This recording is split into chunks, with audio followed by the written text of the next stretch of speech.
welcome to the Miami Heat Zone podcast. I'm your host, Martel Llewellyn. Guys, if you are a Miami Heat fan, continue to like, share, comment, subscribe. Thank you for all the support. And if you're an NBA fan, subscribe to the channel. And thank you for all the support. Guys, we are about 50 subscribers away from 3,000 subscribers. If you have not yet subscribed to the channel, hit that subscribe button. And thank you for all the support.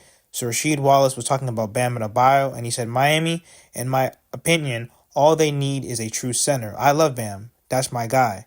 But he's not a center. He's a power forward.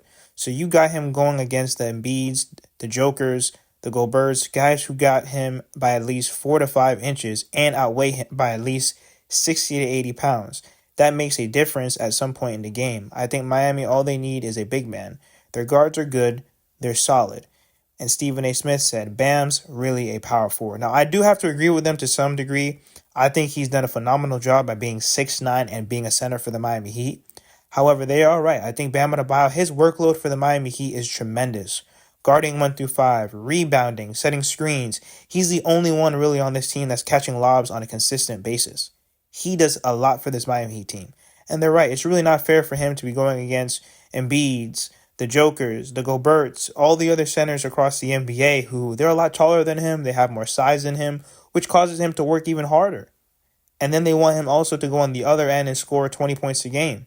I think that's really where Pat Riley has failed Bam, because the past 2 years, 1 year we had Caleb Martin as a power forward. That's ridiculous. Right now we have Haywood Highsmith. They're both good defenders, but Caleb Martin and Haywood Highsmith, they're not power forwards. You have them playing out of position next to Bam Adebayo, which means that now Bam has to compensate more, which means they have to compensate more because they're not used to guarding guys that are at least 5 inches taller than them and have probably 40 to 50 more pounds on them than the actual power forwards for the Miami Heat. So at the end of the day, I would say that's one of my biggest complaints. We got to get a 4 next to Bam Adebayo that can help spread the floor. That's a good 3-point shooter that can rebound, can defend, and help Bam Adebayo out.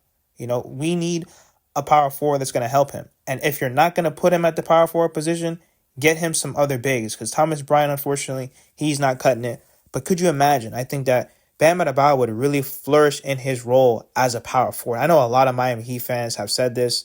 He would definitely flourish better at that power forward role, and put a guy next to him like a Miles Turner, something like that, to where the whole workload is not on him. You have him playing out of position. But let me know what you guys think. Do you guys think that Bam Adebayo is a power forward? Do you guys think he's a center? Don't get me wrong. I think he's done a phenomenal job at center, but I think he would even be incredible if he was at the power forward position with a center that he could trust.